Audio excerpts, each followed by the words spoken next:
Welcome to today's update video. In this episode, we'll be reviewing the latest developments in several ongoing cases covered on this channel. Angela Hammond. Angela Hammond was a 20-year-old woman who disappeared on April 4th, 1991 in Clinton, Missouri. She was last heard from during a phone call with her boyfriend while using a payphone. During the call, she described a suspicious man near her car. Moments later, her boyfriend heard her scream and she was gone by the time he arrived. Witnesses reported seeing a green Ford pickup truck with a unique fish decal in the back window. Angela has never been found and her case remains unsolved.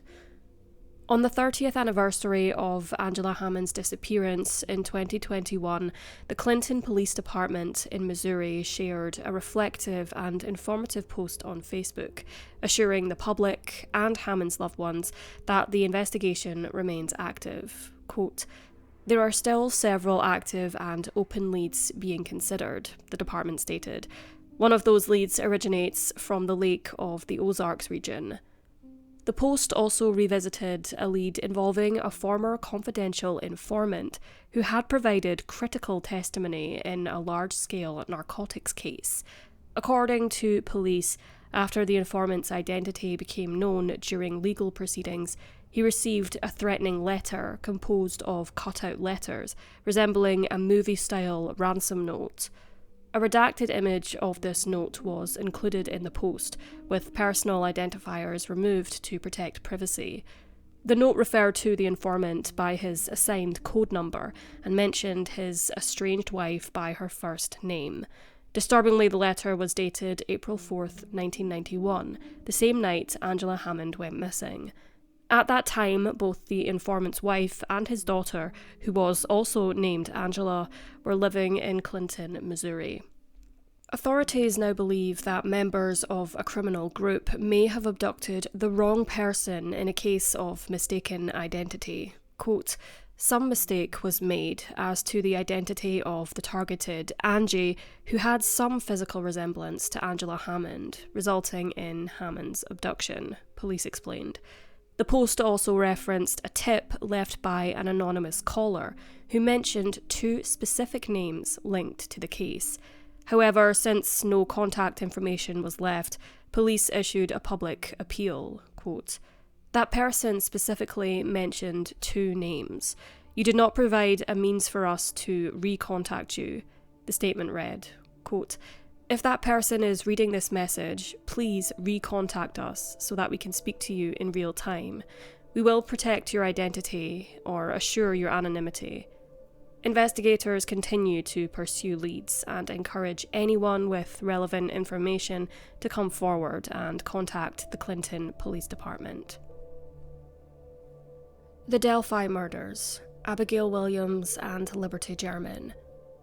In February 2017, best friends Abigail Williams, 13, and Liberty German, 14, were brutally murdered while hiking on the Monon High Bridge Trail in Delphi, Indiana.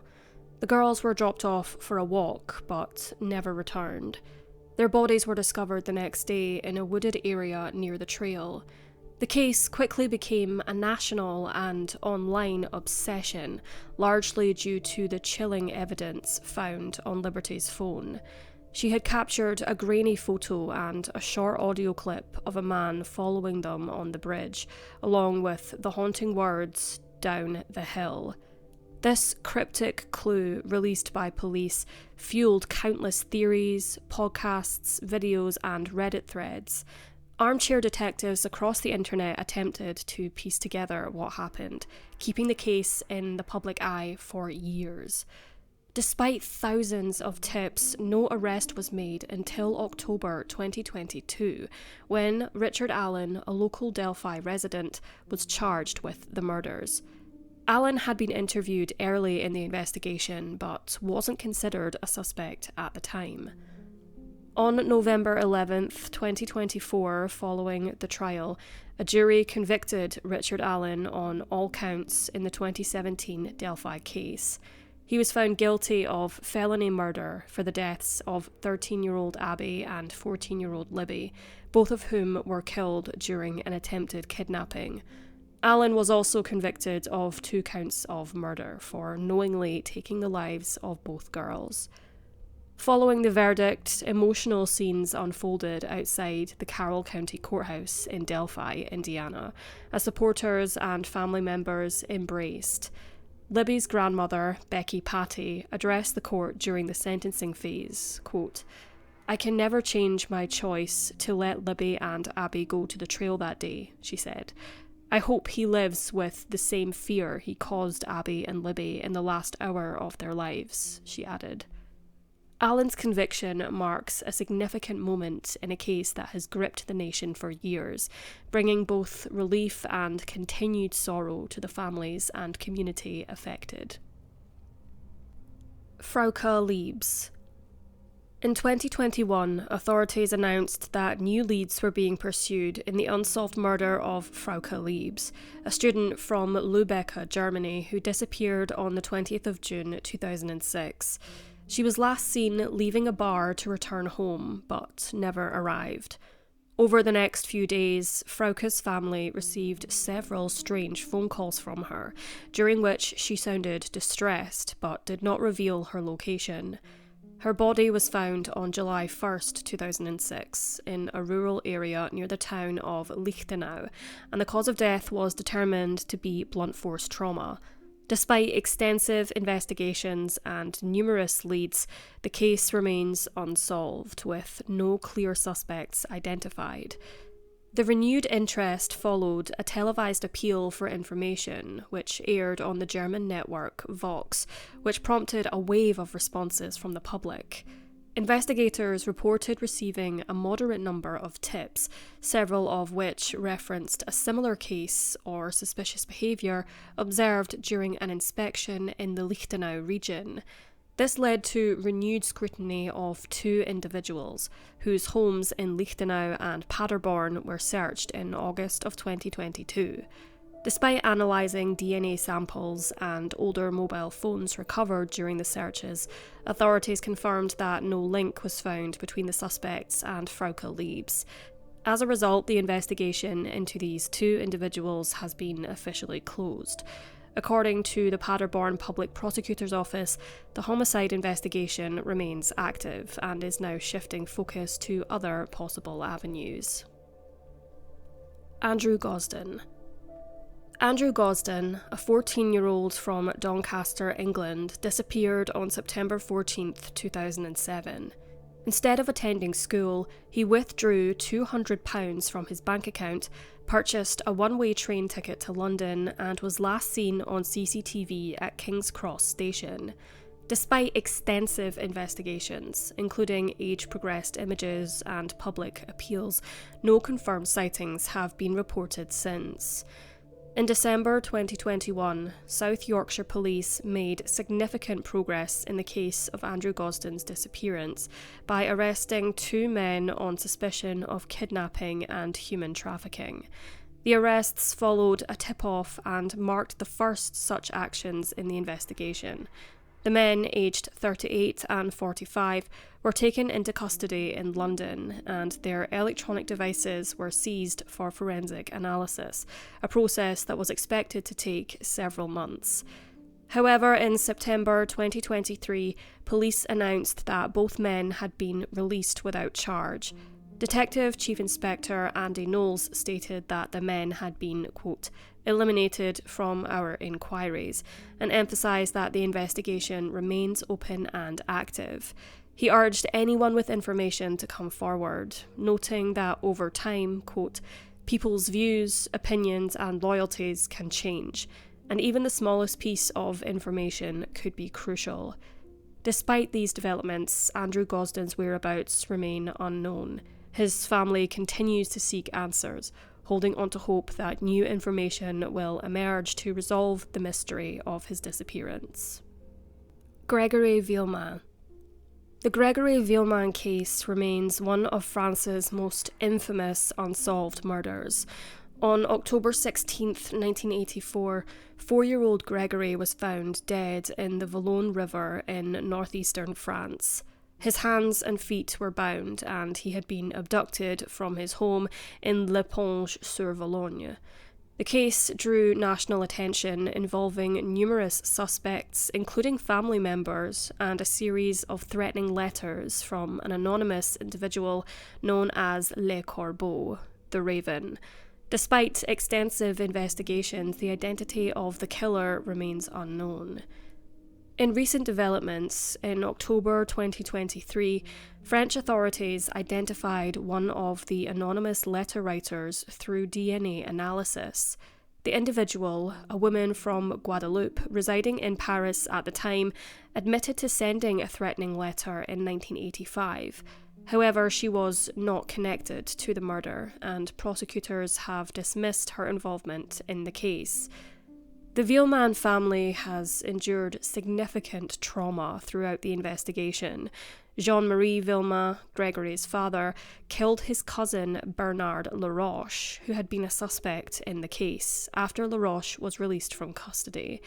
Christine Villemin, Gregory's mother, was wrongfully accused and imprisoned, facing intense media scrutiny. Both parents have since sought to rebuild their lives, with recent media portrayals highlighting their enduring pain and resilience. The Gregory Villemin case remains open, with French authorities continuing to investigate leads and seeking justice for the young boy and his family. Emily Jeanette Garcia. The case of Emily Jeanette Garcia, a 15-year-old from San Antonio, Texas, remained unsolved for nearly 3 decades before significant developments occurred in 2021. In February 1993, Emily's body was discovered near Cranes Mill Road and Canyon Lake in Comal County. She had been strangled and sexually assaulted. At the time, she was living with friends in northeastern San Antonio and was known to frequent local pool halls. Her identity was not confirmed until 1994, when a family member recognised her from a news report and alerted authorities. After years of stalled progress, the Comal County Sheriff's Office renewed the investigation in 2017. In early 2021, the Texas Rangers Unsolved Crimes Investigation Program began reviewing the case. Investigators re-interviewed individuals acquainted with Emily, leading to new information that ultimately identified Thomas Ray Galindo, then 50, as a suspect. Galindo, who was 21 at the time of the murder and an acquaintance of Emily, was arrested on September 10, 2021 at his home in Brazoria County by the U.S. Marshals Gulf Coast Violent Offenders and Fugitive Task Force. He was charged with murder and held in the Comal County Jail under a $100,000 bond. The case remains under investigation, with authorities continuing to seek justice for Emily and her family. Muriel Drinkwater. In June of 1946, in the village of Penlagar, Wales, Muriel Drinkwater was brutally murdered. Muriel, who was described as a kind and well-loved child, was brutally assaulted and killed just yards away from her family's remote farmhouse. Before the horrific attack, Muriel had waved to her mother, who was watching from the kitchen window as she walked home from Gowerton High School along the long, solitary path leading to their house. Her murder shocked the small community, and despite a wide-ranging investigation at the time, the case remained unsolved. The brutality of the crime, particularly the overkill and the fact that Muriel's body was found in a remote area, led investigators to suspect that the killer was someone familiar with the local area. A team of former detectives and crime experts reopened the investigation into the 1953 murder. Using new forensic techniques and links to other local cases, they believed that they had identified a new prime suspect. The team, led by former Dyfed Powys Police Chief Constable Jackie Roberts, put forward the name of Ronnie Harris, the last man hanged in Carmarthen. Harris was convicted of bludgeoning 2 relatives to death in 1953 when they refused to lend him a car. Their bodies were discovered buried in a kale field in Carmarthenshire. Forensic historian Nell Darby found striking similarities between the Muriel Drinkwater case and the later murders committed by Harris, highlighting overkill and other patterns in the crimes. A new witness also came forward, revealing that Harris had worked on a farm in Penlegar, where it was later confirmed he worked for Muriel's father at the time of her death. DNA samples from both Muriel's and Harris's relatives were taken, though the results have not yet been made public. South Wales Police stated that all cold cases are actively considered for re-investigation whenever new evidence or forensic advancements arise. The Viking Sally murder. In July 1987, Klaus Schelkle, aged 20, and Bettina Taxis, aged 22, a young couple from West Germany, were brutally attacked aboard the Viking Sally ferry while travelling from Sweden to Finland. They were found beaten with a blunt object on the ship's outer deck. Klaus died from his injuries, while Bettina survived but was left with severe trauma and no clear memory of the attack. The incident remains one of the most mysterious and chilling unsolved crimes in Nordic maritime history. In 2020, authorities arrested a Danish man in connection with the 1987 Viking Sally attack, based on new evidence. At the time of the crime, he had been an 18-year-old scout and fellow passenger on the ferry. When the trial began in May 2020, prosecutors claimed the man, publicly identified only as Herman H., had previously admitted to the attack and pushed for a life sentence. The accused, however, denied any involvement, and his legal team argued that the alleged confession was not sufficient proof of guilt. The court ultimately dismissed the charges, citing that the confession alone did not establish guilt beyond reasonable doubt. Additionally, earlier police interviews with the suspect were ruled inadmissible, and the prosecution's case was further weakened when a key witness, the man's ex-wife, refused to testify. Judges concluded that prosecutors failed to demonstrate a clear motive or that the defendant was the only individual with the means and opportunity to commit the crime. In June 2021, the suspect was officially acquitted and the case remains unsolved. St. Petersburg Jane Doe, Trunk Lady. In Florida on Halloween night in 1969, St. Petersburg police were called to a wooded area behind a local restaurant, then known as the Oyster Bar. 2 children had witnessed 2 white men removing something from the trunk of a pickup truck and abandoning it in the field. When officers arrived and opened the trunk, they discovered the body of a woman wrapped in plastic.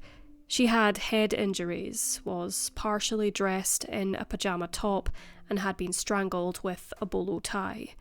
With no identification and no leads, she was buried as Jane Doe in Memorial Park Cemetery, becoming known in local lore as the Trunk Lady. Despite renewed efforts over the years, including the exhumation of her body in 2010, investigators were unable to determine her identity due to deteriorated remains. However, in 2023, a breakthrough came when preserved hair and skin samples from the original autopsy were located and sent for advanced DNA testing. The results finally gave the victim a name: Sylvia June Atherton, a 41-year-old mother of 5 from Tucson, Arizona, bringing long-awaited answers to a decades-old mystery. St. Petersburg Assistant Police Chief Michael Kovaksev explained the current stage of the investigation, stating, quote, "This is where we're asking for assistance to kind of put the pieces together and the gaps together. We do know that this trunk was their property. We do know that she was remarried. We do know that her husband at the time, Stuart Brown, passed away in 1999 and never listed her as missing. We do know that he never listed her on any bankruptcy records, so you can see there are some inferences there where we have to go and fill in the gaps. While authorities have yet to identify a suspect in Sylvia Atherton's murder, her daughter, Cyllen Gates, expressed relief at finally knowing what happened to her mother. She shared that she and her brother had spent years searching for answers through genealogy websites like Ancestry, but their efforts had come up empty, until now. Beyond wanting justice for her mother, Cyllen is also hoping to reconnect with two sisters who disappeared along with Sylvia in 1965. At the time, her sisters, Kimberly Ann Brown and Donna Lyndhurst, were around the ages of 5 and 20, respectively. Anyone with information about Sylvia Atherton's death or the whereabouts of Kimberly and Donna is urged to contact investigators at 727-893-4823. Joanne Ghostkeeper. On December 26, 1996, 24-year-old Cree woman Joanne Ghostkeeper was found murdered in her apartment on 11925 34th Street in Edmonton, Canada. She had been strangled with an electrical cord. Her father, Daniel Ghostkeeper, had contacted police after she failed to attend Christmas dinner, prompting the welfare check that led to the discovery of her body. Joanne was last seen in the early hours of December 23rd, leaving the Beverly Crest Travel Lodge around 1:15 a.m. with a woman and 3 unidentified men. Despite extensive forensic testing over the years, no suspect had been positively identified. That changed on October 22, 2022, when the RCMP Forensic Lab reanalyzed evidence from the case and successfully developed a male DNA profile. The profile was matched to 48-year-old Brian Boucher, a man who had previously been acquainted with Joanne. In June 2023, Boucher was officially charged with her murder. The case remains active as legal proceedings continue. Emily Meng. On July 10, 2016, 16-year-old Emily Meng vanished while walking home after a night out in Zealand, Denmark. Her disappearance sparked national concern, but it wasn't until December 24th, 6 months later, that her body was discovered, far from where she was last seen. For years, her case remained unsolved, leaving both the public and her family without answers. Emily's murder became one of the most discussed cases in Denmark, not only due to its tragic nature, but also because of early missteps by authorities. Police initially assumed Emily had run away, delaying critical early investigations, a decision they later admitted hindered the case. It wasn't until April 2023 that the investigation took a dramatic turn. When a 13-year-old girl was kidnapped, police treated the case with immediate urgency. Within 24 hours, they had identified the suspect, 32-year-old Philip Patrick West, and rescued the girl from his home, where she was found bound. The similarities between this abduction and Emily's case led detectives to revisit the 2016 murder. Just days later, authorities confirmed that West had been charged with Emily's killing. The court later found him guilty of multiple offences: the abduction, assault and attempted murder of the 13-year-old, as well as the murder of Emily Meng, which he committed at age 25. The 13-year-old victim courageously chose to be present in court as the verdict was delivered. West was sentenced to life in prison, bringing long-awaited justice in one of Denmark's most heartbreaking and closely followed criminal cases. The Spear Creek Killings. In 2019, Bruce John Preston, then 67, was charged in connection with the suspected murders of Karen Edwards, her partner Timothy Thompson, and their friend Gordon Twaddle, more than 4 decades after the trio were found dead in the Australian outback. The 3 friends had only just begun a motorcycle journey around Australia when, in October 1978, they were allegedly shot and killed in bushland near Spear Creek, just outside Mount Isa in Queensland. Their bodies were discovered 2 weeks later, approximately 12 kilometres from the town. Preston, a retired senior prison officer from Goulburn Supermax in New South Wales, was arrested after Queensland's Cold Case Homicide Unit reopened the investigation and re-examined the evidence. However, in July 2023, he was formally discharged and cleared of all 3 murder charges. Despite the renewed efforts and initial progress, the case remains unsolved, and the mystery surrounding the brutal deaths of the 3 friends continues. Jennifer Odom. On February 19, 1993, 12-year-old Jennifer Odom disappeared after getting off her school bus near her home in rural Pasco County, Florida. Despite a massive search effort, her body was discovered 6 days later in an orange grove in neighbouring Hernando County. The case remained unsolved for 3 decades. In July 2023, authorities announced the arrest of 61-year-old Jeffrey Norman Crum, who was originally serving 2 life sentences for unrelated crimes. A grand jury indicted Crum on charges of first-degree murder, kidnapping, and sexual battery in connection with Jennifer's death. Prosecutors have indicated they will seek the death penalty in this case. The breakthrough came after investigators re-examined biological evidence from a 1992 case involving another teenage girl who was attacked in a similar manner. DNA analysis linked Crum to that earlier crime, prompting a renewed investigation into Jennifer's case. This arrest brings a measure of closure to a case that has haunted the community for 30 years. Marcia Ryan. Authorities have reopened the investigation into the 1996 disappearance of 33-year-old Marcia Ryan, who vanished alongside her dog, Ziggy, on a rainy night in August near Myuu, Victoria. Marcia had pulled over on the Princes Freeway while en route from Melbourne to visit her parents on the Gold Coast.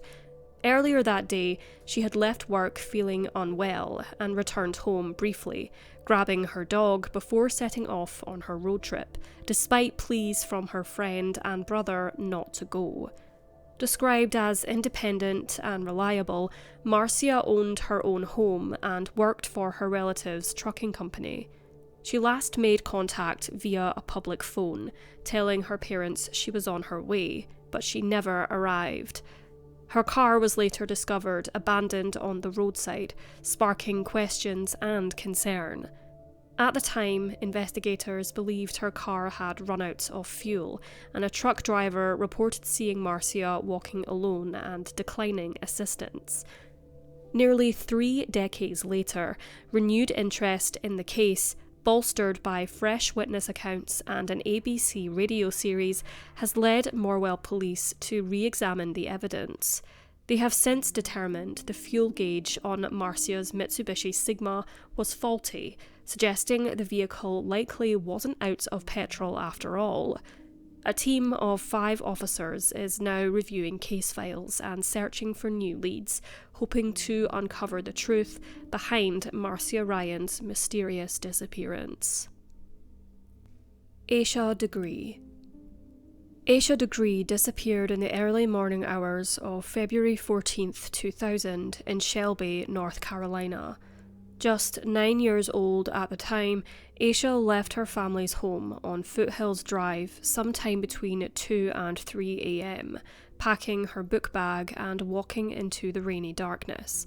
Her family was unaware she was gone until her parents went to wake her for school later that morning and found her bed empty. Multiple witnesses reported seeing a young girl walking along Highway 18 in the early hours, about a mile from her home. One driver turned around to check on her, but Aisha ran into the woods and disappeared. Despite an extensive search, no trace of her was found for over a year, until her backpack was discovered buried off Highway 18 in Burke County, over 30 miles away. The bag was wrapped in a plastic trash bag and contained her personal belongings, including her basketball uniform. The case has haunted investigators and the community for decades. Despite multiple leads and FBI involvement, Aisha's disappearance remained a mystery, until new developments in 2024 and 2025 began to shine fresh light on what may have happened to her. In a recent turn of events in the S.D.D.C case, law enforcement conducted searches at properties belonging to Roy Lee Dedman, a Cleveland County businessman and nursing home operator. As reported by journalist Cassidy John Cox, little was initially known about Dedman beyond his ownership of local care facilities and being the father of 3 adult daughters. However, media coverage soon revealed a key detail. Officers were seen removing a green 1964 AMC Rambler from one of the Dedman properties. The car's appearance closely matched earlier witness reports of a green 1970s-style vehicle, which authorities believe was involved when Aisha was seen, quote, being pulled into a car shortly before her disappearance. Investigators now suspect S.D.C was murdered and that her remains were hidden. Authorities revisited evidence collected from Aisha's recovered backpack, conducting new DNA testing. According to the search warrants, the results pointed to 2 individuals besides Aisha herself, Russell Bradley Underhill and a, quote, hereditary family member of Roy and Connie Dedman.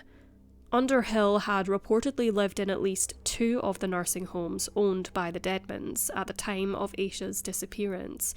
He passed away in 2004. The Dedmans' daughters, Lizzie, Sarah and Anna Lee, were all minors when Aisha vanished. Still, new forensic testing produced a match. As stated in the warrant, quote, DNA samples indicated the likelihood that the hair stem sample from S.D.C's undershirt is a person genetically identical to the DNA standard collected from Anna Lee Victoria Dedman Ramirez. As new developments in S.D.C's case made headlines, more witnesses began coming forward, according to recently released search warrants.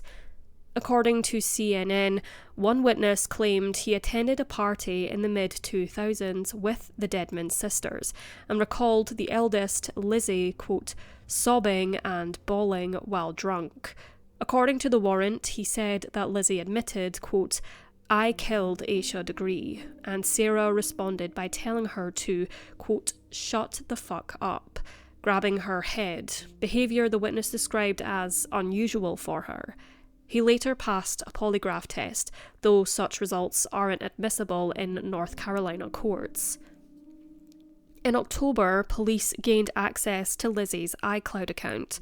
On September 10th, the day searches began on the family's properties, Sarah allegedly messaged Lizzie, saying, quote, they think it's our shirt. It's not her shirt. I'm scared though. Dad is probably going to be a huge suspect. 2 days later, Lizzie texted, quote, the theory is I did it, accident, covered it up, to which Sarah replied, quote, why would it be you? When investigators approached Lizzie in Texas, she declined to speak. The next day, she and Sarah texted again, with Lizzie writing, quote, honestly, I mean, I want to do what Dad says, but damn. And Sarah replying, quote, we also can't be living like this either. As of this video's publishing, no arrests have been made. Aisha's mother, Aquila Degree, stated, quote, I believe she's still alive, and until somebody can prove me wrong, I'm still going to believe that, because all I have is hope. Mildred Millie Old Crow. Mildred Old Crow, a 6-year-old girl from the Crow Indian Reservation in Montana, was reported missing in March 2021, months after she had actually vanished. Mildred had been placed in the care of tribal court-appointed guardians in 2017, but concerns about her safety arose in 2019. Investigators later discovered her remains in a remote area of the reservation in November of 2021. Authorities believe that Mildred died sometime in late 2019. Her guardians, accused of failing to report her disappearance and obstructing the investigation, were charged with multiple federal offences. The case drew national attention and highlighted serious issues in the foster care system on tribal lands, as well as ongoing concerns about missing and murdered Indigenous children. 2 women connected to the death of 6-year-old Mildred Old Crow were formally charged in Bighorn County in March 2023. On March 20th, 2023, Racine Lincoln Old Crow and Veronica Tierza Dust each faced charges in Bighorn County Justice Court, including 1 count of felony deliberate homicide and 1 count of felony evidence tampering, according to the 4 Points Press. The case continues. The Martin family. In December 1958, the Martin family of Portland, Oregon, Kenneth, Barbara, and their daughters Barbara, Barbie, Virginia, and Susan vanished during a day trip to gather Christmas greenery in the Columbia River Gorge. Their 1954 Ford Country Squire station wagon was last seen near Cascade Locks. Months later, the bodies of Susan and Virginia were found downstream in the Columbia River, but the rest of the family and their vehicle remained missing. In late 2024, diver Archer Myuu discovered a submerged vehicle in the Columbia River near Cascade Locks, believed to be the Martins' station wagon. The car was located approximately 50 feet underwater, buried beneath rock, silt, and debris. Recovery efforts began in March 2025, with portions of the vehicle, including the chassis, rear axle, and engine, extracted and sent to the Oregon State Crime Laboratory for examination. No human remains were found inside the vehicle. Authorities are working to confirm the vehicle's link to the Martin family using its VIN number. The discovery may provide new insights into one of Oregon's most enduring cold cases. The Martins' disappearance sparked extensive searches and speculation of foul play, but no definitive answers have emerged over the decades. Marion Barter. Marion Barter, a 51-year-old Australian teacher and mother of 2, disappeared under mysterious circumstances in 1997. After resigning from her job, selling her home and changing her name to Florabella Natalia Marion Remakel, she travelled to the UK in June of that year. While she maintained contact with her family initially, communication ceased after August 1st, 1997. Subsequent investigations revealed that her passport had returned to Australia on August 2nd, and significant withdrawals totalling over 80,000 Australian dollars were made from her bank accounts in the following months. In February 2024, a New South Wales coroner declared Barter deceased, though the exact circumstances of her death remain undetermined. The inquest highlighted the role of her former lover, Rick Bloom, a convicted conman, suggesting he exploited Barter for financial gain. Despite these findings, no charges have been filed against Bloom.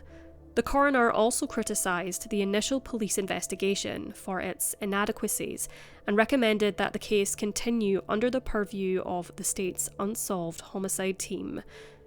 Marion Barter's daughter, Sally Layden, has been instrumental in keeping the case in the public eye, notably through the podcast The Lady Vanishes, which has played a significant role in reigniting interest and prompting further investigation into her mother's disappearance. Despite this conclusion, the exact location and cause of Marion's death remains undetermined, as her body has never been recovered. The case has now been transferred to the Unsolved Homicide Unit for continued inquiry. Susan Tice and Erin Gilmore. In 1983, two women in Toronto, Canada were brutally murdered within months of each other. Susan Tice, a 45-year-old social worker and mother of four, was found stabbed to death in her Bickford Park home on August 17th. Just 4 months later, on December 20th, 22-year-old aspiring fashion designer Erin Gilmore was similarly murdered in her Yorkville apartment. Both women were sexually assaulted and fatally stabbed, and the cases remained unsolved for nearly 4 decades. Advancements in forensic genetic genealogy eventually led investigators to Joseph George Sutherland, a man from Moosonee, Ontario. DNA evidence linked him to both crime scenes, and he was arrested in November 2022. In October 2023, Sutherland pled guilty to 2 counts of second-degree murder and was sentenced to life in prison with no chance of parole for 21 years. This case in particular highlights the significant role of modern forensic techniques in solving cold cases and bringing justice to victims and their families. C.O.A.G. C.O.A.G, a 13-year-old from Tupelo, Mississippi, disappeared on August 27, 1992, while home alone during Hurricane Andrew. Her mother, Vicky Felton, returned to find blood smeared throughout the house, but no sign of Lee.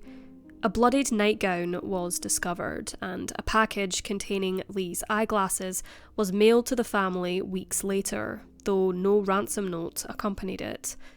On January 29, 2025, law enforcement agencies from both state and federal levels launched a search near the home of C.O.A.G. The search took place on Honey Locust Drive in Tupelo, where Lee was living at the time of her mysterious disappearance.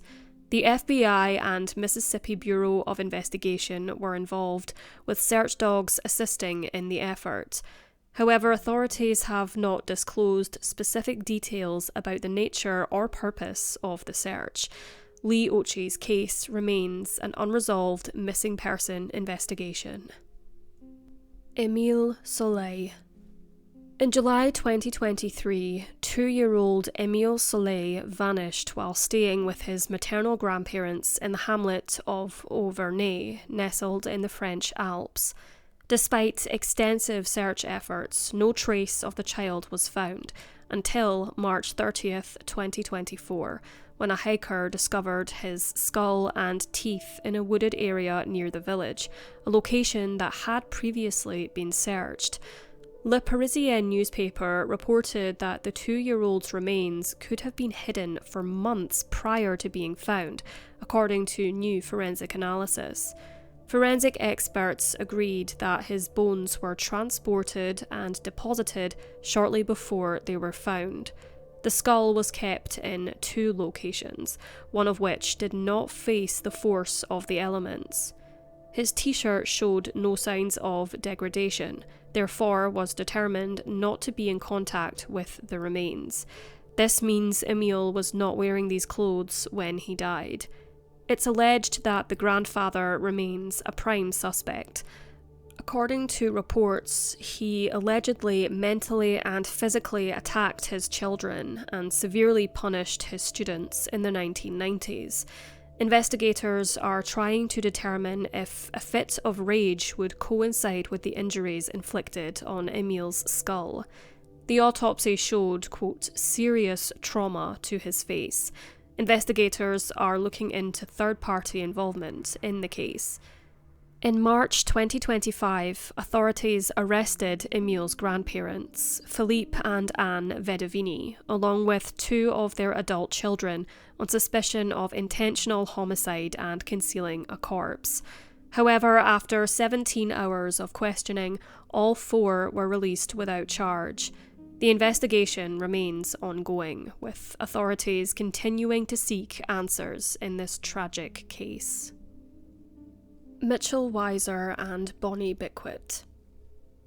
In July 1973, Brooklyn teenagers Mitchell Weiser, aged 16, and Bonita Bonnie Bickwit, aged 15, disappeared while hitchhiking to the Summer Jam concert at Watkins Glen, New York. The couple was last seen on July 27th near Narrowsburg, New York, carrying sleeping bags and a sign reading Watkins Glen. Despite extensive searches and investigations, no trace of them was found, making it one of the oldest missing teen cases in the United States. In 2000, a man named Alan Smith came forward, claiming he had hitchhiked with 2 teens matching their descriptions and witnessed them drowning in the Susquehanna River.